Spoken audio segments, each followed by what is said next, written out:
Thierry Nebléza, David Nebril, bonjour. Bonjour. Bonjour. Thierry, vous êtes président du club ESCR de Kyokushinkai. David, vous pratiquez le karaté depuis l'enfance. Félicitations pour vos performances aux championnats d'Europe qui se sont déroulés en octobre dernier en Espagne. Pourriez-vous nous parler de votre itinéraire et des titres gagnés? Écoutez, ça c'est la coupe de la première place au championnat d'Europe. On a décidé de partir donc en début de saison. Comme on n'avait pas terminé la saison sur une compétition très élevée, on avait fait le parcours classique, mais on n'avait pas fini par le championnat d'Europe. On avait terminé par l'Open d'Allemagne, où j'avais terminé 3e.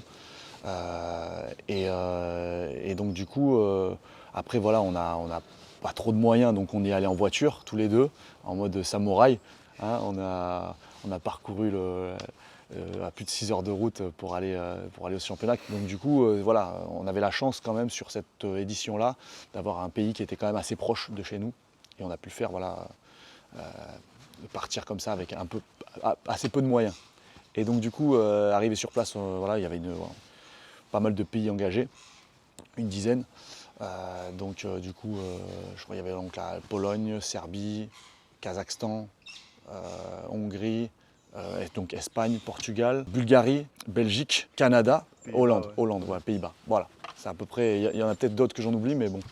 Il y avait beaucoup de monde. Il y avait 300 participants. Et donc du coup, alors pour ma part, pour mon parcours, j'ai combattu contre un Serbe au premier tour, au deuxième tour un Kazakh, demi-finale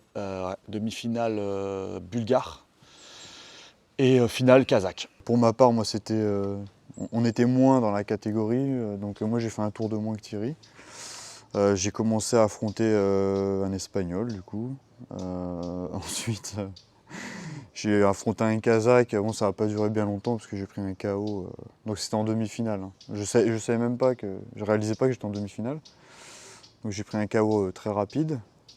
Et ensuite, j'ai quand même eu la chance de participer au combat pour la 3e place que j'ai remporté face à un combattant portugais. Très bon combat. Enfin, j'ai pris beaucoup de plaisir à combattre. C'est d'ailleurs la première fois que je prends autant de plaisir à combattre en compétition. On a quand même une grosse cohésion. Faut savoir que entre le coach et le combattant, voilà, faut vraiment c'est vraiment une valeur ajoutée. Et nous, c'est ce qu'on essaie de faire, c'est qu'il y a beaucoup de choses. C'est un sport qu'on pense individuel, parce qu'on combat tout seul. Et c'est vrai qu'au final, on combat seul.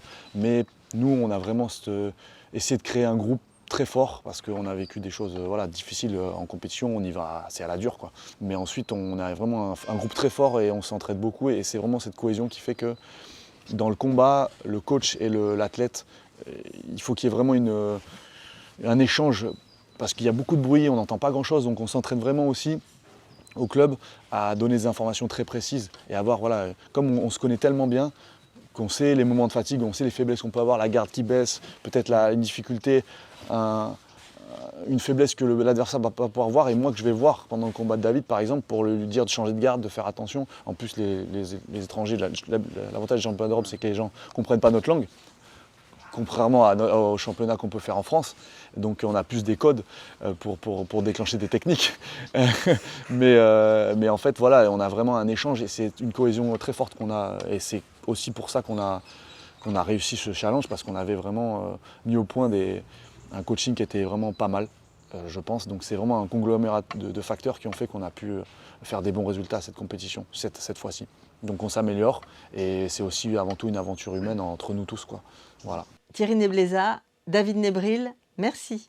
Merci à vous. Merci. Merci.